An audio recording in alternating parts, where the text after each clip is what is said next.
Ibrahimi nuk ishte as hebre dhe as i krishter, walakin kana hanifan musliman, por ishte një besimtar i vërtet, ishte monoteist, njësuesi Allahut të lartësuar, dhe ishte musliman. Wama kana min al-mushrikin, dhe se nuk ishte prej idhujtarëve.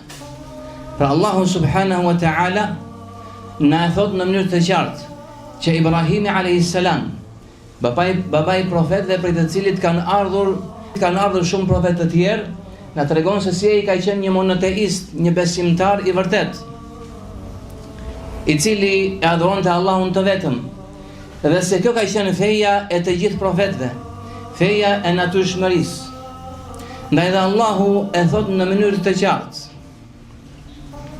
Më pas Allahu Azza wa Jall na tregon se cilët janë ata besimtarët më të afërt me Ibrahimin a.s. babain e profetëve, kur thot inna awla an-nasi bi Ibrahim lalladhina ittaba'uhu.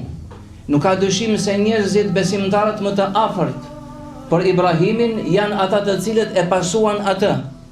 Wa hadha an-nabi, dhe ky profet, edhe ata të cilët kanë besuar dhe kanë pasuar këtë profet, pra Muhammedin sallallahu alaihi wasallam. Wallahu waliyul mu'minin, dhe se Allahu është mbrojtësi, është mbështetësi dhe ndihmuesi i besimtarëve.